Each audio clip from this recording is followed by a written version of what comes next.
ఓం నమ శివాయ. కార్తీక పురాణం 22వ అధ్యాయం. పురంజయుడు కార్తీక పౌర్ణమి వ్రతము చేయటం. మరల అత్రి మహాముని అగస్త్యుని ఇట్లు చెప్పదొడంగెను.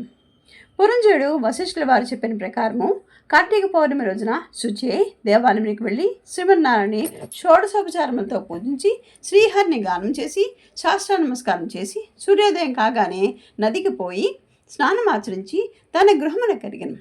అట్టి సమయంలో విష్ణుభక్తుడు ఒక వృద్ధ బ్రాహ్మణుడు మెడనిండా తులసిమాల ధరించి పురంజయుని సమీపించి, రాజా, విచారించము, నీవు వెంటనే చెల్లా చెదిరై ఉన్న నీ సైన్యంను కొడదీసుకుని యుద్ధ సన్నిధులై నీ శత్రువు రాజులతో పోరు సల్పము, నీ రాజ్యము నీకు దక్కును అని దీవించి అదృశ్యుడయ్యాను.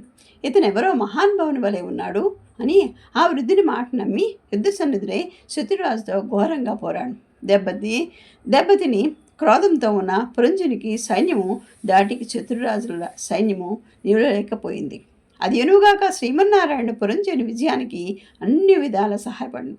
అంతయు శ్రీమన్నారాయణ మహిమే కదా. ఆ యుద్ధంలో కాంబోజాది భూపాలు ఓడిపోయి పురంజయ రక్షింపము రక్షింపు అని కేకలు వేయిచూ పారిపోయి పురంజయుడు విజయం పొంది తన రాజ్యంలో తిరిగి సంపాదించాను. శ్రీమన్నారాయణ కటాక్షం పాత్రలేని వారు వారికి శత్రు భయం కలుగుతుందా? విషము తాగినను అమృతమే అగును. ప్రహ్లాదుడి విషాన్ని ఇవ్వగా శ్రీహరి అని ప్రార్థించి త్రాగగా అమృతమైపోయింది. ఆ విధంగా శ్రీహరి కటాక్షం వల్ల సూర్యచంద్రులు ఉన్నంత వరకు ధ్రువుడు చిరంజీవియే కదా. హరినామస్మరణ చేసిన వారికి శత్రువు మిత్రుడు గుణం. అధర్మం ధర్మంగా మారును. దైవానుగ్రహం లేని వారికి ధర్మమే అధర్మంగా అగును.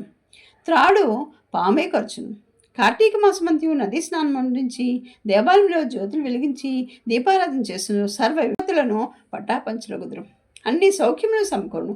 విష్ణు భక్తి కలిగి శ్రద్ధతో ఆ వ్రతం ఆచరించిన వారికి ఏ జాతి వారికైనా పుణ్యం సమానమే. బ్రాహ్మణ జన్మమితి సకల శాస్త్రంలో చదివి కూడా విష్ణు భక్తి శూన్యమైనచో శూద్రకులంతో సమానమైన వేదాధ్యయనం నుంచి దైవభక్తి కలవాడై కార్తీక వ్రత అనుష్ఠాన తత్పరుడైన వైష్ణవోత్తముని హృదయ పద్మమున భగవంతుడును. సంసార సాగరం ఉత్తరించుటకు దైవభక్తియే సాధనం.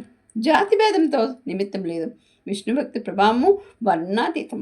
వ్యాసుడు, అంబరీషుడు, సౌనకాది మహావృషులు మరెందరో రాజాదిరాజులు కూడా విష్ణుభక్తిచే ముక్తినొందిరి. శ్రీహరి భక్తి వత్సలుడు.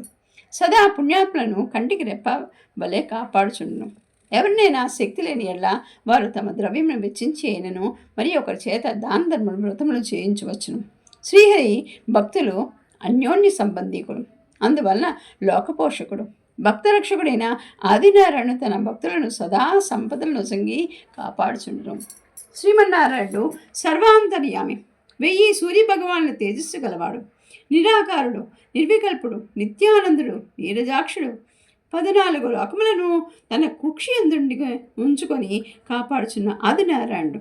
అటువంటి శ్రీ మహావిష్ణువులకు అతి ప్రియమైన కార్తీక మాస వ్రతమును భక్తి శ్రద్ధతో ఎవరు చేదురో వారి ఇంట శ్రీ మహావిష్ణువు లక్ష్మీ సమేతుడే వెలియగలడు. ఆ ఇల్లు సిరి సంపత్తితో కలకల్లాడు. కార్తీక మాసంలో శుచి అయిన ప్రాణపట్నం చేసినచో పితృదేవత సంసిద్ధులు, వారి వంశమంతయు తరించును. ఇది ముమ్మాటికి నిజము. 22వ అధ్యాయము 22వ రోజు పారాయణ సమాప్తం. ఓం నమ శివాయ.